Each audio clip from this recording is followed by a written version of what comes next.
I've been a City fan all my life, and I've never seen the fan base this split over one transfer. Some say he'll run our midfield next season. Others think he's not good enough to play for Manchester City. And by the title of the video, I think you know who I'm talking about. Morgan Gibbs-White. I mean, he's all everyone's talking about right now. Ever since Fabrizio officially announced it a couple days ago. Not only are we heavily linked to the guy, it looks like we're actually getting him. But is he a good fit for Manchester City? Let's break it down right now.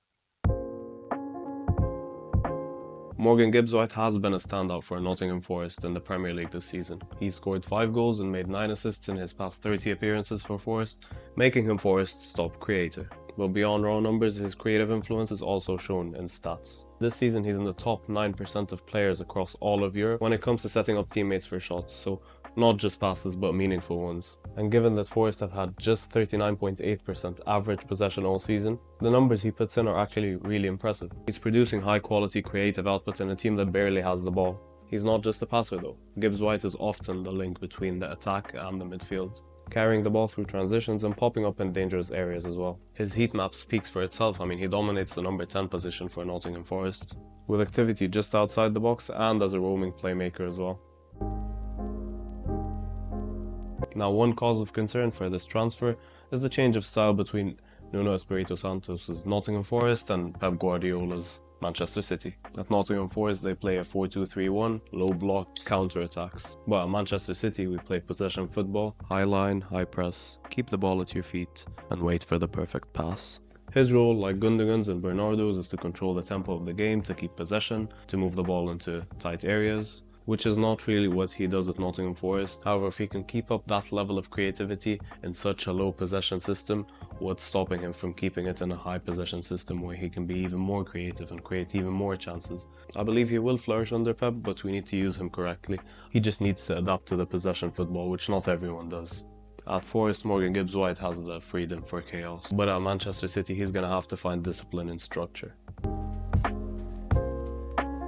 Now, why are we linked to Morgan Gibbs-White? There's a lot of factors why we're linked to such a player. The qualities in carrying the ball forward is something that we've lacked all season. We have tired legs across our whole midfield. We need someone that can bring the ball from the defense to attack, but can defend up front as well. We've been dispossessed so many times, the amount of counters we've conceded, the amount of unnecessary goals we've conceded. I think the aggression and the legs that he brings to the team will really help out in the middle. And he does fit that profile. I mean, he's averaged 10.3 kilometers per game this season. He's also very versatile. We can play him in the middle, we can play him in the number 10 role, he can play as a shadow striker, he can play on the wings. I don't think Pep's going to use him in all these positions, but that's the type of player that Pep likes. That's the type of player that succeeds under Pep. We've got the likes of Bernardo, we've got the likes of Gundogan who played as a false 9 at some point. So yeah, he does fit the overall number 8 role that we need at City. Is he De Bruyne's number 10 replacement? I don't think so. I think we're still going to make another signing. However, if we don't make another signing in the midfield, with the likes of Rodri returning, which will be a huge boost, with Foden hopefully gaining back form, and with the likes of Nico Gonzalez settling into the team,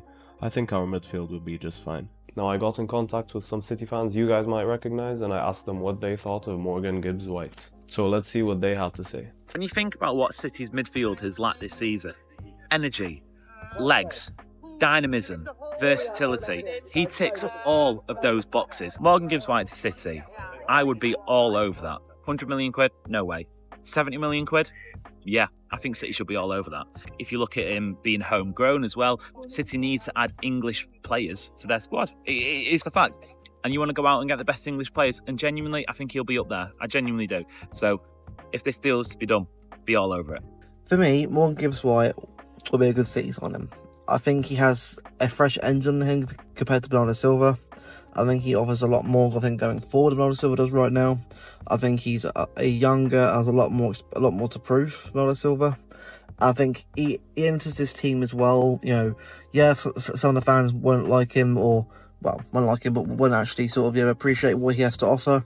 But I think, given enough time, I think he will become an underrated player for us. What you get Bernardo's level of relentlessness, a guy who can dribble aggressively. You get a guy who's got a rasp of a shot, if we're being honest. You can pick a pass. I think it's a smart signing. I think we could do it. I think it can make an awful lot of sense. He could be one where we look back and go, oh, he's been a cracking signing. And it turns into just a powerful, complete 8, who has loads of aggressive ability, technically good, smart, good dribbler, 2-footed.